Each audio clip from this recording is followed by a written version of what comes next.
딸까 그 소리를 들은 순간 저는 알았습니다.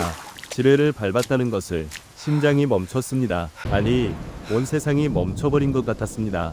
발밑에서 느껴지는 차갑고 단단한 금속의 감촉, 빗물에 씻겨 드러난 목함지뢰의 뚜껑이 제 고나 밑에서 눌려 있었습니다. 체중을 조금이라도 옮기면 터집니다. 사방은 칠흑 같은 어둠이었고 폭우가 쏟아지고 있었습니다. 2017년 9월 추석 전날 밤, 저는 DMZ 한복판 지뢰밭 한가운데 서 있었습니다. 움직일 수도 소리칠 수도 없었습니다. 뒤에서는 북한군 수색대의 목소리가 들려왔습니다. 이쪽이다. 발자국이 이쪽으로. 개 짖는 소리, 손전등 불빛이 빗줄기를 가르며 제게 다가왔습니다. 앞에서는 대한민국 철책이 보였습니다. 불과 30m. 하지만 그 30m가 영원처럼 멀었습니다. 저는 선택해야 했습니다. 발을 떼고 죽을 것인가, 아니면 서 있다가 잡힐 것인가. 잡히면 어떻게 되는지 저는 너무 잘 알았습니다. 공개 처형, 그리고 연좌제. 이미 수진이를 잃었습니다. 수용소에 계신 어머니는 더 큰 고통을 받을 것입니다. 아버지도 처형당할 것입니다. 제가 여기서 실패하면 수진이의 죽음도 부모님의 고통도 모두 헛된 것이 됩니다. 번개가 쳤습니다. 순간적으로 주변이 환해졌고 저는 봤습니다. 제 발 주변에 4개의 지뢰가 더 묻혀 있는 것을. 이건 지뢰밭이 아니었습니다. 이건 무덤이었습니다. 거기서 써. 꼼짝 마. 북한군이 소리쳤습니다. 손전등 불빛이 제 등을 비췄습니다. 저는 천천히 고개를 돌렸습니다. 3명의 병사가 총을 겨누고 있었습니다. 제가 아는 얼굴도 있었습니다. 같은 부대의 박상사였습니다. 미녀가 내 이 새끼가. 박상사의 목소리가 떨렸습니다. 분노인지 당황인지 알 수 없었습니다. 저는 입을 열었습니다. 상사님, 저는 못 돌아갑니다. 뭐? 이 자식이 지금? 쏘십시오. 어차피 발 떼면 터집니다. 침묵이 흘렀습니다. 빗소리만 요란했습니다. 박상사의 손이 떨리는 게 보였습니다. 그는 방아쇠를 당길 수 없었습니다. 총성이 나면 남쪽 철책에 한국군이 올 것이고 이 상황이 보고되면 자기도 문책을 받을 테니까. 마지막으로 묻는다. 왜 배신했냐? 저는 대답하지 않았습니다. 대신 왼손으로 천천히 가슴에 김일성 배지를 만졌습니다. 그 안에는 제가 목숨 걸고 지켜야 할 것이 들어있었습니다. 증거였습니다. 북한 고위층의 부패, 인민의 고통, 체제의 거짓. 제가 2년 동안 목숨 걸고 모은 사진과 영상이 담긴 초소형 USB. 이것을 세상에 알리지 못하면 제 여동생의 죽음도, 굶어 죽은 수많은 사람들의 죽음도 헛된 것이 됩니다. 저는 결심했습니다. 심호흡을 했습니다. 그리고 있는 힘껏 앞으로 뛰었습니다. 안 돼! 박상사의 비명, 퍽, 지뢰가 터질 것이라고 예상했습니다. 하지만 터지지 않았습니다. 불발탄이었습니다. 오래되어 작동하지 않은 것인지 아니면 신이 축복인지 타타탕 총성이 울렸습니다. 제 옆으로 총알이 빗발쳤습니다. 저는 지그재그로 뛰었습니다. 또 다른 지뢰를 밟았습니다. 딸깍, 이번에도 불발. 저는 뛰고 또 뛰었습니다. 폐가 터질 것 같았습니다. 강가에 도착했습니다. 저는 뛰어들었습니다. 차가운 물이 저를 삼켰습니다. 강물이 저를 휩쓸었습니다. 이 이야기가 궁금하시다면 구독과 좋아요 부탁드립니다. 여러분의 관심이 아직도 북한에 갇혀있는 2천만 동포들에게 희망이 될 수 있습니다. 지금부터 29살 박민혁, 북한군 차량정비병이었던 제가 왜 지뢰밭을 건너야 했는지, 무엇을 목격했는지, 그리고 어떻게 이 자리까지 오게 되었는지 모든 것을 말씀드리겠습니다. 이건 단순한 탈북기가 아닙니다. 이건 진실을 위한 싸움입니다. 그날 저는 시체를 처음 봤습니다. 아니, 정확히는 사람의 일부를. 트럭 짐칸에 실린 검은 비닐봉지에서 손가락이 삐져나와 있었습니다. 핏자국이 군데군데 묻어 있었고 팔이 때가 윙윙거렸습니다. 동무, 못 본 걸로 해. 운전병 선임이 제 어깨를 탁 쳤습니다. 저건 뭡니까? 배급 횡령하다 걸린 놈이야. 본보기로 공개 처형했지. 시체는 우리가 처리하는 거고. 저는 21살이었습니다. 그게 제 군생활 첫 주였습니다. 평안북도 신의주, 중국 국경에서 불과 10km 떨어진 곳. 저는 인민군 제47군단 차량정비소에 배치받았습니다. 아버지가 당 간부였기에 가능한 일이었습니다. 민혁이는 손재주가 좋으니까 차 만지는 거 배우면 제대 후에도 써먹을 데가 많아. 아버지는 그렇게 말했습니다. 당시 저는 행운이라고 생각했습니다. 최전방도 아니고 탄광도 아니고 그저 차나 고치면 되는 거니까요. 하지만 저는 몰랐습니다. 제가 고치게 될 차들이 어떤 차인지를. 입대 석 달 후 저는 특별 임무를 받았습니다. 박민혁 동무. 오늘부터 동무는 1호 차고로 배속된다. 정비소장이 저를 불렀습니다. 1호 차고요. 당 간부 동무들 차량 전담 정비소다. 절대 비밀이니 입 조심해라. 그날부터 제 인생이 바뀌었습니다. 1호 차고는 일반 차고와 완전히 달랐습니다. 경비가 삼엄했고 CCTV가 곳곳에 설치되어 있었습니다. 그곳에는 벤츠, BMW, 렉서스, 남조선과 일본, 독일 차들이 줄지어 서 있었습니다. 저건 적국차 아닙니까? 입 닥쳐. 여기서 본 건 무덤까지 가져가는 거다. 저는 그날 처음 알았습니다. 북한 고위층은 외제차를 탄다는 것을, 인민들은 굶주리는데 장성들은 수억 원짜리 차를 모신다는 것을. 일주일 후 더 충격적인 일이 벌어졌습니다. 어느 장성의 렉서스를 정비하던 중이었습니다. 엔진오일을 갈기 위해 트렁크를 열었는데 거기서 저는 그것을 봤습니다. 쌀 포대, 하얀 쌀이 가득 든 20kg짜리 포대가 10개나 실려 있었습니다. 그것도 중국산 고급 쌀이었습니다. 포대에 한자로 적혀 있었습니다. 제 손이 떨렸습니다. 우리 부대는 그달 배급이 끊긴 상태였습니다. 병사들은 강냉이죽으로 연명했습니다. 저는 사흘째 제대로 먹지 못한 상태였습니다. 배에서 꼬르륵 소리가 났습니다. 동무, 쳐다보지도 마.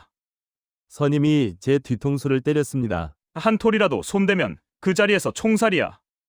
알겠어? 저는 고개를 끄덕였습니다. 하지만 그날 밤 잠이 오지 않았습니다. 왜 우리는 굶는데 저분들은 쌀을 차에 실어 나르는 거지? 그 후로 저는 더 많은 것을 봤습니다. 트렁크에 가득 실린 담배. 북한산이 아니라 중국산 고급 담배였습니다. 뒷좌석에 놓인 쇼핑백. 거기엔 남한 화장품과 옷가지가 들어 있었습니다. 심지어 한 번은 대시보드 서랍에서 달러 뭉치를 발견했습니다. 대충 세어봐도 10,000달러는 넘어 보였습니다. 동무, 이건 뭔지 알아? 어느 날 선임이 제게 작은 상자를 건넸습니다. 한국 과자였습니다. 초코파이. 장성 동무차에서 나온 거야. 상했으니까 버리라고 했는데 우리끼리 나눠 먹자. 저는 그 초코파이를 받아들었습니다. 포장을 뜯었습니다. 달콤한 냄새가 났습니다. 한 입 베어 물었습니다. 눈물이 났습니다. 이렇게 맛있는 게 세상에 있다는 걸 저는 몰랐습니다. 부드럽고 달고 입안에서 녹았습니다. 남조선 놈들이 만든 거래. 신기하지? 선임이 웃으며 말했습니다. 저는 대답하지 못했습니다. 머릿속이 복잡했습니다. 우리는 배웠습니다. 남조선은 지옥이라고, 인민들이 굶주리고 미군에게 억압당한다고. 하지만 그 지옥에서 만든 과자가 이렇게 맛있을 수 있을까요? 그리고 왜 우리 장성들은 그 적국 과자를 드시는 걸까요? 그날 밤 저는 결심했습니다. 뭔가 잘못됐어. 이건 진실이 아니야. 저는 증거를 모으기 시작했습니다. 휴대폰으로 몰래 사진을 찍었습니다. 트렁크 속살, 뒷좌석에 명품 가방, 달러 뭉치. 목숨을 걸었습니다. 들키면 즉시 총살이었습니다. 하지만 멈출 수 없었습니다. 왜냐하면 일주일 후 제가 목격할 그 장면은 제 인생을 완전히 바꿔놓을 테니까요. 전 부대원 집결 공개 처형 참관이다. 2016년 4월 어느 날 아침 긴급 집합 나팔이 울렸습니다. 병사들이 우르르 몰려 나왔습니다. 저도 군복을 급히 입고 뛰어나갔습니다. 오늘 반역자 처형이 있다. 전원 의무 참석이니 각오해라. 소대장이 차갑게 말했습니다. 공개 처형. 입대 후 3번째였습니다. 처음에는 무서웠습니다. 2번째는 익숙해졌습니다. 3번째인 오늘은 그저 귀찮았습니다. 또 누가 중국 가다가 잡혔겠지. 저는 그렇게 생각했습니다. 우리는 트럭에 실려 신의주 시내 운동장으로 이동했습니다.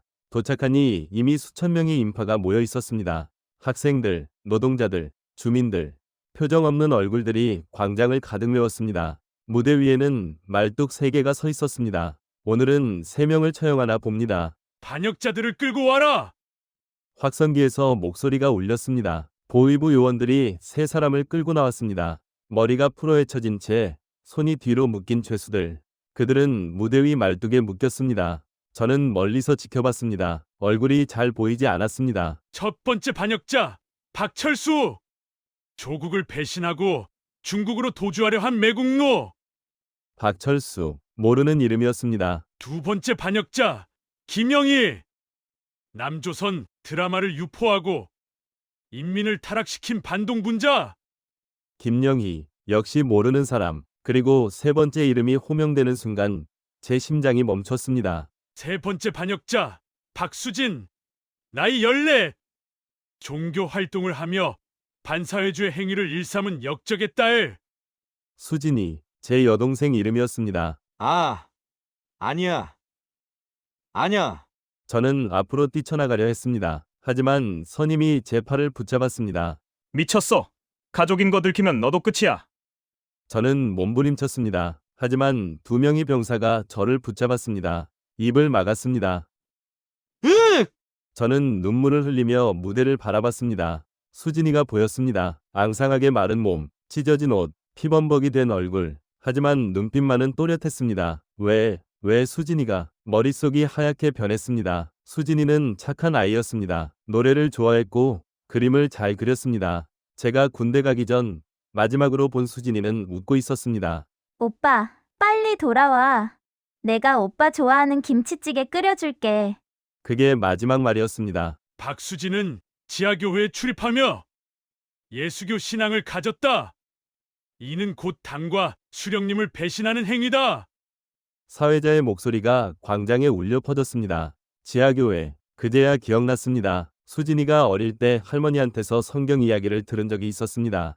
할머니는 한국전쟁 전 교회를 다녔었고 몰래 낡은 성경책을 숨겨놨었습니다. 설마 그걸 수진이가 친구들한테 그 이야기를 했던 겁니다. 누군가 고발했고 보위부가 들이닥쳤고 할머니와 수진이가 끌려갔던 겁니다. 총살 집행. 명령이 떨어졌습니다. 안 돼. 수진아. 저는 소리쳤지만 입이 막혀 있어 아무 소리도 나오지 않았습니다. 세 명의 사수가 총을 들었습니다. 탕, 총성 세 발. 수진이의 작은 몸이 흔들렸습니다. 붉은 피가 흰 옷을 적셨습니다. 고개가 떨궈졌습니다. 제 입에서 비명이 터져나왔지만 아무도 듣지 못했습니다. 광장에는 박수 소리가 울려 퍼졌습니다. 반역자들에게 죽음을. 위대한 수령님 만세. 사람들이 외쳤습니다. 억지로 외치는 목소리들, 두려움에 떠는 목소리들. 저는 그 자리에 무릎을 꿇었습니다. 선임들이 저를 끌어냈습니다. 트럭에 실렸습니다. 부대로 돌아왔습니다. 저는 한마디도 하지 못했습니다. 그날 밤 저는 막사 화장실에 숨어서 울었습니다. 소리내지 않고 어깨를 떨며 눈물을 삼키며 울었습니다. 수진이는 14살이었습니다. 아무 죄도 없었습니다. 그저 신을 믿었다는 이유로 죽었습니다. 이게 나라인가? 분노가 치밀어 올랐습니다. 이게 우리가 목숨 걸고 지켜야 할 조국인가? 일주일 후 소식을 들었습니다. 아버지가 당직에서 해임됐습니다. 연좌제였습니다. 딸이 반역자로 처형됐으니 아버지도 당연히 처벌받았습니다. 어머니는 정치범 수용소로 끌려갔습니다. 저는 군대에 있었기에 감시만 받았습니다. 하지만 언제 저도 끌려갈지 모르는 상황이었습니다. 부대 정치장교가 저를 불렀습니다. 박민혁 동무, 내 가족이 반역을 저질렀다. 하지만 동무는 아직 기회가 있다. 당에 더욱 충성하면 용서받을 수 있다. 저는 고개를 숙였습니다. 예, 정치장교 동무 충성하겠습니다. 거짓말이었습니다. 그날 저는 결심했습니다. 이 나라를 떠나겠다고. 아니, 떠나기만 하는 게 아니라 진실을 세상에 알리겠다고. 수진이의 죽음이, 수용소로 끌려간 어머니가, 모든 것을 잃은 아버지가, 그들의 고통이 헛되지 않게 만들겠다고. 그리고 언젠가 반드시 부모님을 구하겠다고. 저는 다음 날부터 더 많은 증거를 모으기 시작했습니다. 목숨을 걸고. 그리고 그 증거들은 1년 후 제가 탈북할 때 함께 국경을 넘게 됩니다. 수진이가 죽은 지 한 달 후 저는 새로운 임무를 받았습니다. 박민혁 동무, 전국당 간부 차량 순회 정비를 맡는다. 저는 고개를 끄덕였습니다. 하지만 속으로는 다른 생각을 했습니다. 더 많이 볼 수 있겠구나. 더 많이 기록할 수 있겠어. 2016년 6월 15일 평양. 저는 어느 당 간부의 집에 차를 가지러 갔습니다. 대동강변 고급 아파트 23층이었습니다. 문을 열자 8살쯤 된 여자아이가 나왔습니다. 통통한 볼, 깨끗한 원피스, 손에는 초코파이를 들고 있었습니다. 아저씨, 누구예요? 차 고치러 왔어요? 아이는 제게 관심 없다는 듯 돌아섰습니다. 거실 테이블에는 과자 봉지들이 널려 있었습니다. 반쯤 먹다 만 초코파이, 새우깡, 껌. 아이는 초코파이 한 입 베어 물고는 쓰레기통에 버렸습니다. 맛없어. 그 순간 제 심장이 멎었습니다. 수진이가 죽기 전 마지막으로 한 말이 떠올랐습니다. 오빠, 초코파이 먹어봤어? 나 한 번만 먹어보고 싶어. 저는 고개를 돌렸습니다. 차 키를 바꿔 나왔습니다. 2016년 6월 16일 함경북도 청진, 평양에서 차로 5시간. 하지만 완전히 다른 세계였습니다. 거리에는 사람들이 축 늘어져 앉아 있었습니다. 생기 없는 눈빛, 움푹 들어간 볼, 골목길을 지나는데 무언가 바닥에 누워 있었습니다. 가까이 가봤습니다. 아이였습니다. 6살쯤, 여자아이, 눈을 감고 있었습니다. 숨을 쉬지 않았습니다. 옆에는 빈 깡통 하나가 굴러다녔습니다. 아이가 마지막으로 무언가 먹으려 했던 흔적. 저는 그 자리에 무릎을 꿇었습니다. 어제 평양 아이가 쓰레기통에 버린 초코파이, 오늘 청진 아이는 빈 깡통을 핥다가 죽었습니다. 같은 하늘 아래, 같은 나라에서. 저는 휴대폰을 꺼냈습니다. 손이 떨렸습니다. 사진을 찍었습니다. 죽은 아이를, 빈 깡통을, 그 비참한 골목을. 누군가 봤다면 저는 즉시 총살당했을 겁니다. 하지만 찍어야 했습니다. 그날 저녁, 저는 다시 당 간부의 차를 정비했습니다. 청진시 당 선전부장의 렉서스였습니다. 트렁크를 열었습니다. 쌀 포대가 10개 실려 있었습니다. 200kg, 중국산 고급 쌀. 제 머릿속에서 계산이 돌아갔습니다. 이 쌀이면 아까 그 아이가 1년은 먹을 수 있었을 텐데. 아니, 그 아이뿐만이 아닙니다. 골목의 아이들 10명이 한 달은 먹을 수 있었습니다. 하지만 이 쌀은 한 사람의 차 트렁크에 실려 어디론가 사라질 겁니다. 아마도 중국에 팔거나 다른 간부에게 뇌물로 바치겠죠. 저는 또 사진을 찍었습니다. 트렁크 속 쌀을, 차량 번호를, 간부 이름표를. 그날 밤 저는 숙소에서 USB의 사진들을 옮겼습니다. 평양 아이가 버린 초코파이, 청진 아이의 시체, 트렁크 속 쌀 200kg, 3장의 사진이 모든 걸 말해줬습니다. 이게 북한의 진실이었습니다. 이게 우리가 사회주의 낙원이라고 부르는 곳의 실체였습니다. 저는 그날 밤 결심했습니다. 이 사진들을 반드시 세상에 보여주겠다고. 수진이의 죽음이, 청진 골목 아이의 죽음이 헛되지 않게 만들겠다고. 그리고 그 결심은 1년 후 제가 지뢰밭을 건너게 만든 힘이 되었습니다. 미녀가 절대 겨울에 강을 건너지 마라. 제가 10살 때 할아버지가 해주신 말씀이었습니다. 한국 전쟁 때 우리 부대 300명이 두만강을 건넜는데 반은 얼어 죽었어. 할아버지는 숨을 고르시고 또 말씀하셨습니다. 비 온 뒤가 가장 안전해. 물이 불면 지뢰가 떠내려가고 그때 건너야 살아. 2017년 8월, 그 말이 제 목숨을 구할 줄은 몰랐습니다. 저는 계획을 세웠습니다. 3가지만 준비하면 됐습니다. 첫째, 시간 확보. 정비 중 손가락을 일부러 깊게 베었습니다. 6바늘을 꿰맸습니다. 2주일은 쉬어야겠어. 군의관의 말, 딱 필요한 시간이었습니다. 둘째, 돈. 몇 달간 모은 돈이 있었습니다. 차량 부품을 빼돌려 판 돈, 중국 위안화 500위안, 북한 돈 50만 원. 불법이었지만 모두가 했습니다. 안 그러면 굶으니까요. 셋째, 날짜. 휴대폰에 중국 일기예보 앱을 깔았습니다. 9월 중순, 추석 전후로 폭우 예보가 있었습니다. 바로 그때다. 9월 14일 새벽, 저는 부대를 빠져나왔습니다. 위조한 병가 서류를 보초에게 보였습니다. 신의주역에서 평강행 기차를 탔습니다. 12시간이 걸렸습니다. 한숨도 못 잤습니다. 평강 도착, 저녁 6시. 저는 DMZ 근처 빈 헛간에 숨었습니다. 그리고 기다렸습니다. 비가 오기를. 9월 15일, 이슬비. 아직이야. 9월 16일, 비가 새졌습니다. 조금 더. 9월 17일, 폭우가 쏟아졌습니다. 천둥이 치고 번개가 쳤습니다. 강물이 불어났습니다. 저는 헛간 밖으로 나가 강을 확인했습니다. 강물이 불어 흙탕물이 되어 흘렀습니다. 지금이다. 저녁 10시. 저는 작은 배낭을 메고 일어났습니다. 안에는 비상식량, 물, 여벌 양말, 그리고 가장 중요한 것, 기밀성 배지, 그 뒷면에 숨긴 초소형 USB, 100장이 넘는 사진, 수진이의 처형, 굶어 죽은 아이들, 고위층의 쌀 포대, 평양과 지방의 대비. 모든 증거가 그 안에 있었습니다. 저는 배지를 가슴에 달았습니다. 심장이 뛰었습니다. 수진아, 오빠가 간다. 내 억울함을 세상에 알리러 간다. 칠흑 같은 어둠, 세상을 갈라버릴 것 같은 빗줄기. 저는 DMZ를 향해 걸어가기 시작했습니다. 그리고 그날 밤, 제 인생에서 가장 긴 3시간이 시작되었습니다. 첫 번째 철책을 넘는데 30분이 걸렸습니다.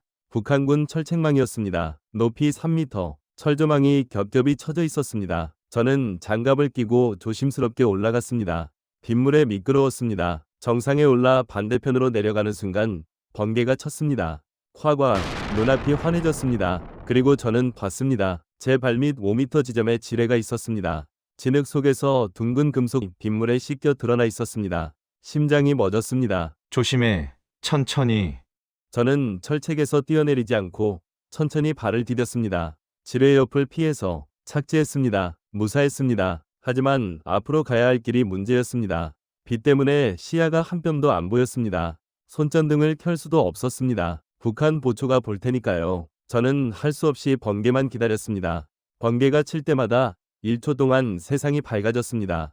그 1초 동안 최대한 많이 봐야 했습니다. 지뢰 위치, 다음 발 디딜 곳, 앞길, 번쩍, 지뢰 하나, 왼쪽 2시 방향, 번쩍, 지뢰 2개, 정면 10시 방향, 오른쪽 4시 방향, 번쩍, 앞으로 10m까지 지뢰가 없는 길. 저는 암흑 속에서 기억에 의존해 걸었습니다. 한 발, 한 발, 심장이 터질 것 같았습니다. 10분이 지났습니다. 아니, 10분 같았지만 실제로는 30분이었을 수도 있습니다. 시간 감각이 없었습니다. 그때였습니다. 거기 누구냐? 뒤에서 고함 소리가 들렸습니다. 순간 온몸이 얼어붙었습니다. 북한군 보초였습니다. 움직이지 마. 쏜다. 손전등 불빛이 제 등을 비췄습니다. 저는 선택해야 했습니다. 멈출 것인가, 뛸 것인가. 멈추면 끝입니다. 잡히면 죽습니다. 가족도 죽습니다. 저는 뛰었습니다. 이 자식이! 타타탕, 총성이 울렸습니다. 제 머리 위로 총알이 날아갔습니다. 저는 지그재그로 뛰었습니다. 어둠이 오히려 저를 보호했습니다. 정확한 조준이 불가능했으니까요. 추색대 출동. 탈영병 발견. 무전 소리가 들렸습니다. 망했습니다. 이제 부대 전체가 출동할 겁니다. 개까지 풀릴 겁니다. 저는 더 빨리 뛰었습니다. 폐가 찢어질 것 같았습니다. 그리고 그때 제 발이 무언가를 밟았습니다. 딸깍, 그 소리. 세상이 정지했습니다. 지뢰였습니다. 아, 끝났구나. 저는 발을 그대로 둔 채 멈췄습니다. 움직이면 터집니다. 발을 떼는 순간 폭발합니다. 미녀가 박상사였습니다. 같은 정비소 선임. 돌아와. 아직 늦지 않았어. 내가 선처해줄게. 거짓말이었습니다. 돌아가면 즉시 총살입니다. 저도 알고 박상사도 알았습니다. 상사님, 수진이 기억하십니까? 뭐, 제 동생이요. 작년에 처형당한 박상사가 침묵했습니다. 14살이었습니다. 예수 믿었다고 죽었어요. 그게 죄입니까? 미녀가 그거는 저는 못 돌아갑니다. 저는 가슴에 김일성 배지를 만졌습니다. 그 뒤에 숨겨진 USB, 증거. 이 안에 진실이 있습니다. 장성들의 부패, 굶어 죽는 아이들, 모든 것이요. 박상사의 얼굴이 굳었습니다. 그걸 세상에 알리려고. 네, 미친 놈 너 혼자 뭘 바꿀 수 있다고. 모르겠습니다. 하지만 시도는 해야죠. 그리고 저는 결심했습니다. 심호흡을 했습니다. 뛰었습니다. 지뢰가 터지지 않았습니다. 불발탄이었습니다. 신이 저를 도왔습니다. 저는 강가에 도착했습니다. 뛰어들었습니다. 차가운 물이 온몸을 감쌌습니다. 폭포처럼 쏟아지는 강물이 저를 휩쓸었습니다. 숨을 쉴 수 없었습니다. 물속에서 뒹굴었습니다. 강물은 제 예상보다 훨씬 빨랐습니다. 순식간에 발이 바닥에서 떨어졌고 온몸이 휩쓸렸습니다. 머리가 물속으로 잠겼습니다. 안 돼. 여기서 죽으면 안 돼. 배낭이 물을 머금어 무거워졌습니다. 저를 바닥으로 끌어당겼습니다. 저는 필사적으로 팔을 휘저었습니다. 퍽, 몸이 바위에 부딪혔습니다. 갈비뼈가 찢어지는 것 같았습니다. 비명을 지르려 했지만 입에 물만 들어왔습니다. 수진아, 미안해. 오빠가. 그때였습니다. 환한 빛이 보였습니다. 서치라이트였습니다. 남쪽에서 오는 빛, 물속에서도 눈이 부셨습니다. 저는 있는 힘을 다해 수면 위로 고개를 들었습니다. 한 번이 기회, 지금 아니면 영영 기회가 없습니다. 귀순합니다. 목이 찢어지도록 외쳤습니다. 대한민국 국민이 되고 싶습니다. 확성기 소리가 들렸습니다. 움직임 포착, 북측 인원 즉시 후퇴하라. 뒤에서 박 상사의 목소리가 희미하게 들렸습니다. 미녀가 살아라. 그리고 총성은 멈췄습니다. 저는 강물에 몸을 맡겼습니다. 더 이상 힘이 없었습니다. 조류가 저를 남쪽으로 밀어냈습니다. 얼마나 흘러갔을까요? 제 발이 바닥에 닿았습니다. 남쪽 강변이었습니다. 저는 기어서 육지로 올라왔습니다. 온몸이 진흙투성이었습니다. 숨이 턱까지 찼습니다. 서치라이트가 저를 정확히 비췄습니다. 손 들어. 천천히 일어나. 저는 두 손을 들었습니다. 천천히 일어섰습니다. 비틀거렸습니다. 10명이 넘는 한국군이 총을 겨누고 있었습니다. K2 소총, 북한군 총과는 다른 모양이었습니다. 신원 확인. 소속과 계급. 북한인민군 박민혁 하사. 목소리가 떨렸습니다. 무장 확인. 한 병사가 다가왔습니다. 저를 수색했습니다. 배낭을 벗겼습니다. 몸을 더듬었습니다. 무기 없음. 배낭에서 비상식량 물병 확인. 이송 준비. 플라스틱 수갑이 채워졌습니다. 눈가리개가 씌워졌습니다. 걸어. 저는 안내를 받으며 걸었습니다. 철책을 통과했습니다. 차에 실렸습니다. 그 순간 실감했습니다. 나 넘어왔구나. 대한민국에. 차는 1시간쯤 달렸습니다. 어디로 가는지 알 수 없었습니다. 차가 멈췄습니다. 저는 어느 건물 안으로 안내됐습니다. 계단을 내려갔습니다. 지하였습니다. 의자에 앉혀졌습니다. 눈가리개가 벗겨졌습니다. 좁은 방이었습니다. 테이블 하나, 의자 2개, CCTV가 천장에 달려 있었습니다. 문이 열렸습니다. 40대 남자 2명이 들어왔습니다. 양복을 입었습니다. 국정원이었습니다. 이름, 박민혁. 나이, 29.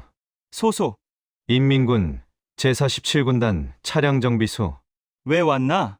침묵이 흘렀습니다. 저는 천천히 입을 열었습니다. 증거를 가져왔습니다. 증거, 북한의 진실입니다. 조사관이 눈을 가늘게 떴습니다. 어디 있지? 저는 가슴을 가리켰습니다. 여기요. 김일성 배지. 조사관이 다가왔습니다. 제 가슴의 배지를 떼어냈습니다. 뒤집어 봤습니다. 거기에 초소형 USB가 테이프로 붙어 있었습니다. 조사관의 표정이 변했습니다. 이게 뭐지? 100장이 넘는 사진과 영상입니다. 고위층의 부패, 인민의 고통, 공개 처형, 굶어 죽은 아이들. 제가 2년 동안 목숨 걸고 모은 증거입니다. 조사관이 USB를 들었습니다. 동료에게 건넸습니다. 확인해봐.